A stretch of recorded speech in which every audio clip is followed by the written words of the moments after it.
அனைவருக்கும் வணக்கம். நாம இன்னைக்கு இந்த காணொளியில ஜெயா விஜயா அப்படின்ற துவாரக பாலகர்களோட கதையை பார்க்கலாம். ஒரு முறை நம்ம எல்லாருக்கும் ராமாயணம் தெரியும். ராமாயண இதிகாசத்துல ராவணன், கும்பகர்ணன் அப்படின்ற 2 கதாபாத்திரங்கள் நமக்கு தெரிஞ்ச வரைக்கும் எதிர்மறை கதாபாத்திரங்களா தான் இருக்கு. இருந்தாலும் அவற்றோட உண்மை வடிவம் என்ன அப்படின்னு பார்த்தோம்னா, அவங்க 2 பேரும் விஷ்ணு பக்தர்கள் அப்படின்றது நம்ம எத்தனை பேருக்கு தெரியும்?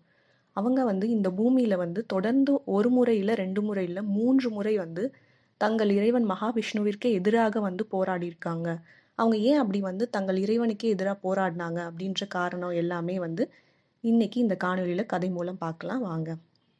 விஷ்ணுவின் இருப்பிடமான வைகுண்டத்துல வாயில் காவலர்களா 2 பேர் இருக்காங்க தேவர்கள், ஜெயா, விஜயா. அவங்க தான் துவாரக பாலகர்கள். துவாரக பாலகர்கள்னா வேற ஒண்ணும் இல்ல, வாயில் காவலர்கள். அப்போ ஒரு சமயம் விஷ்ணு பார்க்கறதுக்காக சனத்குமாரர்கள் வைகுண்டம் வராங்க.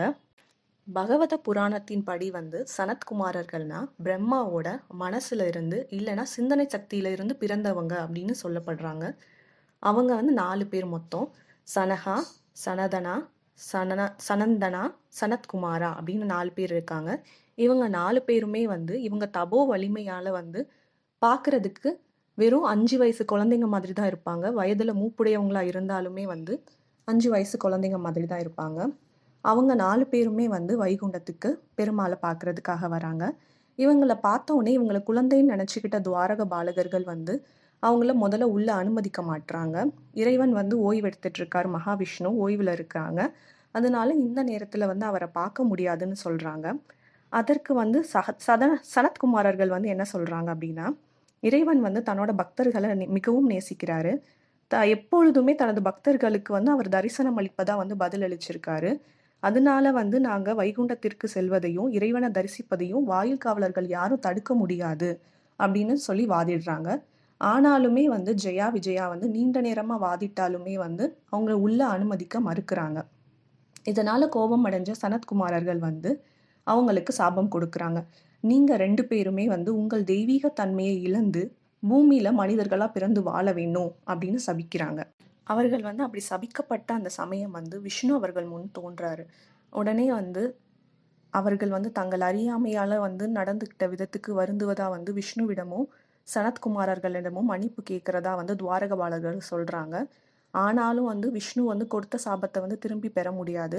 அதற்கு பதில் வேணா உங்களுக்கு 2 விருப்பங்கள் கொடுக்குறேன், அதுல ஏதாவது ஒன்றை தேர்வு செய்யுங்க அப்படின்னு சொல்றாரு. முதல் விருப்பமா என்ன சொல்றாரு அப்படின்னா, நீங்க என்னுடைய பக்தனா பூமியில 7 பிறவிகள் எடுத்து மனித வாழ்க்கையை வாழணும். இல்லைன்னா 2வது விருப்பமா பூமியில 3 பிறவிகள், 3 பிறவிகள் எனக்கு எதிரா நின்று என்னை போரிட்டு எதிரியா நின்று நீங்க அந்த பிறவியில வாழணும். இதுல எது உங்களுக்கு விருப்பம்? ஏதாவது ஒன்றை நிச்சயம் நீங்க தேர்ந்தெடுத்து நீங்க வாழ்ந்தாதான் உங்களோட நிலையை நீங்க மீண்டும் அடைய முடியும் அப்படின்னு சொல்லி விஷ்ணு பகவான் சொன்னதை கேட்டு அவர்கள் அந்த 7 பிறவி வாழ்க்கையை விஷ்ணு விட்டு விலகி இருக்கணும் அப்படின்றத நினைச்சு கூட பார்க்க அவங்களால தாங்கிக்க முடியல. அதனாலதான் அவங்க 3 பிறவிகள் விஷ்ணுவுக்கு எதிரிகளாக நாங்க இருந்து பூமியில போய் வாழ்ந்து அவருக்கு எதிரிகளாக இருந்து அவர் கையாலேயே கொல்லப்பட்டு நாங்கள் திரும்ப எங்க நிலையை அடைகிறோம் அப்படின்ற அந்த விருப்பத்தை தேர்ந்தெடுக்கிறாங்க.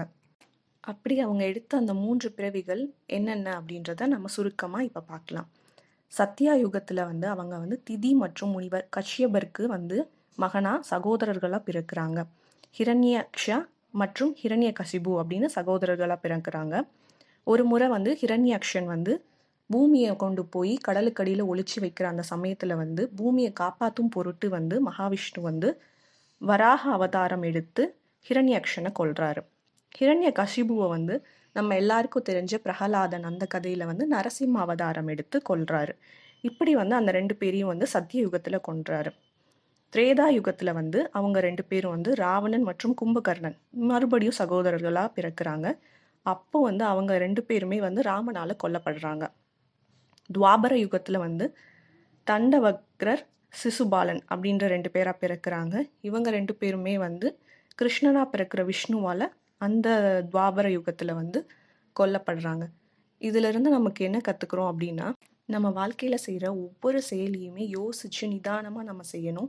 நம்ம எடுக்கிற சின்ன ஒரு தப்பான முடிவு பெரிய மாற்றத்தை நம்ம வாழ்க்கையில கொண்டு வந்துரும் அப்படின்றத இந்த கதை மூலம் தெரிஞ்சிட்ருப்பீங்கன்னு நினைக்கிறேன். இந்த காணொளி உங்களுக்கு பிடிச்சிருந்துச்சுன்னா லைக் பண்ணுங்கள், ஷேர் பண்ணுங்கள், நம்ம சேனலை சப்ஸ்கிரைப் பண்ண மறக்காதீங்க. மீண்டும் வேறொரு காணொளியில் வந்து உங்களை சந்திக்கிறேன். அதுவரை உங்களிடமிருந்து விடைபெறுவது உங்கள் மலர். நன்றி.